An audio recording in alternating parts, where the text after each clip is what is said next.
Hola amigos, quería hacer un comentario respecto a un video que vi sobre un debate de un político argentino, el famoso libertario Javier Milei con un comunista llamado Grabois. Eh, lo que más llama la atención es que como que eh, la situación personal de ambos es como inversa porque Milei viene de una familia pobre y el comunista viene de una familia acomodada. Y bueno, a veces eso pasa, porque una persona que tiene mucho dinero de repente se puede sentir como culpable, ve el sufrimiento de un pobre y se pregunta por qué ese pobre no puede tener los mismos lujos que yo. Aunque el comunismo al revés. Pasa de que al final ¿por qué esa pobreza no la puedo tener igual que él? Es como al revés. En el fondo, al final termina igualándose hacia abajo en vez de hacia arriba. Am, pero bueno, hay que profundizar por qué pasa eso y si el comunismo fue tan malo. Am, yo creo que en sí el comunismo am, tiene el concepto de la palabra control. Si ya podemos solucionar los problemas del mundo con control y planificación o dejarlo al libre albedrío de todas las personas. Que cada persona vea qué es lo mejor para el mundo, qué es lo mejor para ella. Y ahí está esa paradoja. Pero hay que entender que el comunismo es prácticamente, fue como una copia planificada de lo que surgió en Inglaterra con la Revolución Industrial. Bueno, ocurre de que Rusia estaba en un sistema feudal del zar, en donde la mayor parte de la población vivía en la pobreza, eh, bueno, en la parte rural, eh, y bueno, y otra parte era comerciante, pero muy poca, y bueno, y tenemos la nobleza y al clero. Comprenderán de que generalmente la gente se preocupa por su propio entorno y no mira más que eso. Bueno, eso pasaba en esta época que prácticamente el desarrollo estaba estancado, las cosas se mantenían así, tenían un régimen feudal, se cobraba impuesto a la gente que trabajaba en agricultura y trabajar en la parte agropecuaria tiene su riesgo porque si hay un problema de cosecha, entra una peste o pasa algo, un invierno muy crudo, todos se mueren de hambre. Y bueno, en la Revolución Rusa, bueno, toda revolución pasa por dos factores, una crisis económica y una segregación social. O sea, tiene que haber estos dos factores para que se produzca una revolución. Una segregación social, de que hay gente muy pobre y ve a gente muy rica y esta gente muy pobre empieza a enojarse porque hay una crisis económica. Bueno, el asunto de que ocurrió la revolución, porque aparte el zar empezó a perder guerras, bueno, guerra está con Japón, perdió, al final estaban desprestigiados y bueno, ocurrió esta sublevación que fue de a poco. Bueno, y bueno, también era producto también de un pensamiento debido a las ideas de Marx y de Hegel. Am, bueno, lo que pasó es que en Inglaterra, aunque existía una monarquía, ocurre de que los primeros monarcas eran bastante abusadores, eran tipos que se casaban dos veces, bueno, el rey Eduardo, me acuerdo, hacían orgía y entonces ya había un descontento. Y bueno, el rey, al ver que había mucho descontento, empezó a pedir ayuda a los consejeros y dijeron que era mejor preguntarle al pueblo y tener representantes del pueblo y así generaron el parlamento.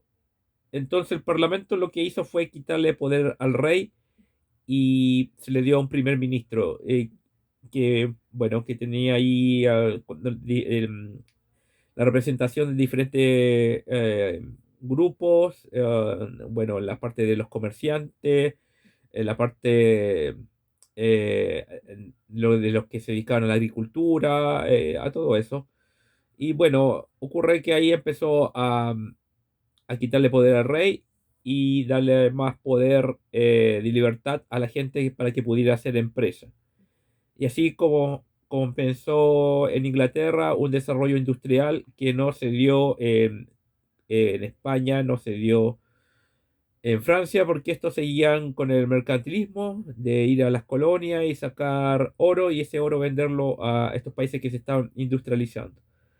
Es prácticamente algo parecido que como se está dando ahora, de que en el fondo hay países industriales, pero allá en la parte tecnológica, que prácticamente no tienen nada, y otros países que dependen de las materias primas como el petróleo y el gas. Bueno, es por esta razón de que al darle esta libertad ya el rey no se metía en las narices de estos negocios.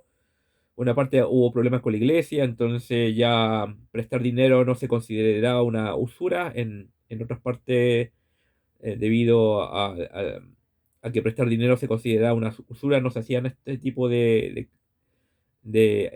préstamos para que un empresario pudiera hacer crecer su empresa. Y bueno, entonces esta particularidad provocó una tremenda revolución que con el tiempo después pasó a una revolución de mecánica, de invento. Se inventaron las máquinas a vapor, después vino el tren, lo que hizo que Inglaterra creciera bastante. Realmente el capitalismo ayudó a mucha gente porque antes del capitalismo la gente vivía, como dije, en la parte agrícola, agropecuaria, y por supuesto ahí se trabajaba bueno, toda la gente que vive en el campo sabe que para allá se trabaja apenas sale el sol y hasta que se oscurece todos los días, y también sabe que de repente puede haber una plaga, una mala cosecha y la gente se muere de hambre. Ocurre entonces de que gracias a la revolución industrial empezaron a haber inventos, máquinas para hacer ropa, la gente empezó a mejorar su calidad de vida, porque antes era el 98% era pobre, solamente un 2% tenía una buena calidad de vida. Entonces la revolución industrial mejoró la calidad de vida, bueno, de una extrema miseria a una pobreza. O sea, eso es lo que se produjo. Ah, Aunque ya la gente no se moría de hambre como antes y tenía ropa, igual el trabajo de la revolución era bastante, en algunas empresas era bastante crudo. Incluso trabajaban niños.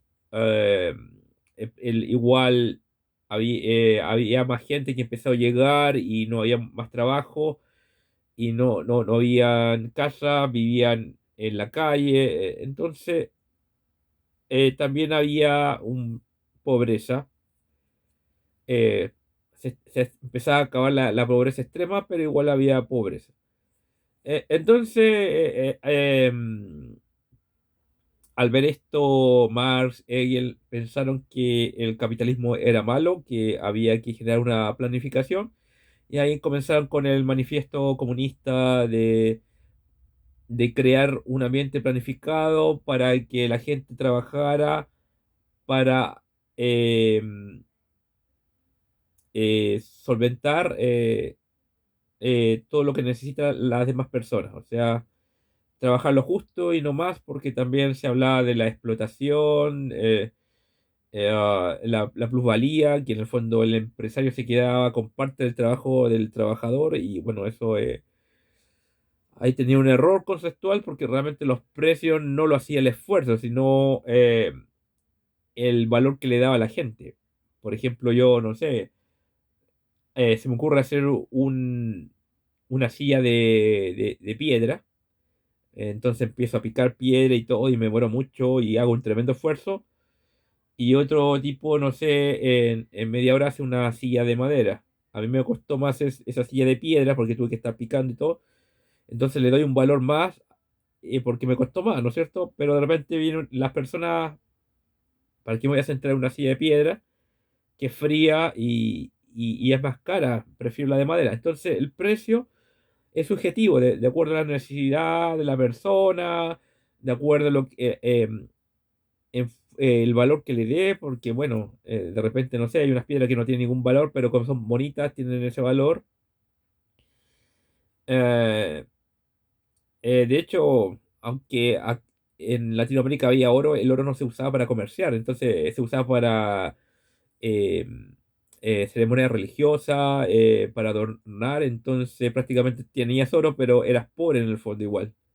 Era como tener algo bonito, una planta bonita, no, no valía. Lo que vale es el valor que se le da debido porque le servía como moneda de intercambio comercial. Es por eso y es escaso. Bueno, ese es el problema conceptual que tenía Mari y todo, que ahí hace que caiga en la teoría del marxismo. Pero en el fondo, el nivel práctico, bueno, tenían buena idea, o sea, querían eliminar la pobreza. Bueno, donde se trató de aplicar fuertemente fue en la Unión Soviética. Y bueno, realmente se pudo, porque lo que pasa es que durante el zarismo, durante la monarquía, prácticamente los reyes eran muy flojos, no invertían nada en industria, vivían en el lujo y solamente se invertía en la guerra, en armas y hacer algún tipo de construcción bonita para demostrar el poder del zar. Pero en la parte industrial, nada, entonces el pueblo vivía en el agro, en lo agrícola y bueno, se imaginaban en extrema pobreza, en baños de cajón, imagínense, terrible. Entonces lo que se hizo es que cuando se provocó la revolución era copiar la industria que se había hecho en Inglaterra y acá empezó a generarse una planificación de las cosas que se debían hacer. Entonces, igual la gente de lo mal que vivía, igual ahora vivía un poco mejor. O sea, igual el comunismo ayudó a generar industria, ah, provocó que el nivel de las personas que vivían en el agro fuera mucho mejor. Ah, de hecho, el comunismo se puede decir que tuvo su acierto y también tuvo sus problemas. Las primeras fallas fue la planificación agrícola porque no, prácticamente había que esperar que alguien dijera lo que se tenía que plantar y eso podía pasar ahora, y después la repartición de los terrenos, hay gente que no trabajaba la tierra, al final se perdieron el terreno y al final provocó más hambruna y provocó realmente millones de muertos por hambruna, por malas decisiones que tomó el Estado. En, en parte de la industrialización, de generar caminos, puentes, generar trenes, eso fue un acierto. Entonces el Estado tuvo terribles fallos y buenos aciertos en ese sentido. Pero igual se sobrevivía, pero el problema es que igual, o sea, si me preguntas vivir en un régimen comunista donde te dicen dónde tienes que ir a trabajar y de repente te puede tocar una parte al al norte en Siberia, donde casi todo el año está de noche, la mitad del año de noche, la mitad del día, o te vas a un lugar donde hay más hombres que mujeres, prácticamente te vas a quedar soltero toda la vida. Entonces eso de planificar tenía buenas intenciones, pero no. Y aparte se trató de dar a toda la gente las mismas cosas, eh, y prácticamente se copiaba todo lo que hacían los países industriales como Alemania, como Inglaterra. Alemania sacaba una cámara fotográfica y Rusia trataba de copiar lo mismo. A veces les resultaba bien, a veces mal. Entonces el comunismo funcionaba a media y aparte tenías que hacer cola para todos, si querías comprar cola, cola, cola, cola para todo. y solamente te daban una casa cuando tenías una familia, si no tenés que vivir en un lugar donde vivías con otras personas, metida en una departamento chiquitito, y igual aunque tuvieras familia, de repente tenías que esperar que se hicieran los departamentos, que eran bloques, y tenés que vivir con otra familia, entonces se veían todos apilados, o sea, no veían pobres en la calle, pero te metían a choclones dentro de las habitaciones. Entonces eh, se dio un salto de la extrema pobreza que tenía el feudalismo con los zares, porque se copió, porque realmente el comunismo es copia. El problema de la planificación es que no permite la creatividad personal, porque todo tiene que pasar por un visto. Alguien propone algo, tiene que pasar por otra persona que lo tiene que revisar, otra persona tiene que ver los recursos y así. Entonces se demoran años en sacar una idea. Entonces lo que se hacía es que veía, lo sacó Alemania, sacó una cámara, bueno, tratemos de copiar la cámara. Bueno, de hecho que hayan llegado a la Luna fue gracias a la tecnología que sacaron a los científicos nazis que habían hecho los primeros cohetes. Entonces, prácticamente la creatividad en Rusia era poca, o sea, siempre hay creatividad, pero estaba siempre acotada por el asunto de que tenía que pasar por una tremenda burocracia para sacar algo. Pero por eso, de repente habían videojuegos que se empezaron a salir en Estados Unidos y acá se empezó en Rusia, bueno, digo, no, no estoy en Rusia, se copió lo mismo, empezaron a sacar videojuegos, ahí copiando. Estados Unidos inventó Walt Disney y acá se copió los dibujitos de Walt Disney. O sea, veían algo y se copiaba, pero no nacía de la Unión Soviética. Prácticamente todo era una copia, algunas cosas se perfeccionaron mejor. Hubieron algunos inventos en cuanto al cine, pero igual eran copias. Era todo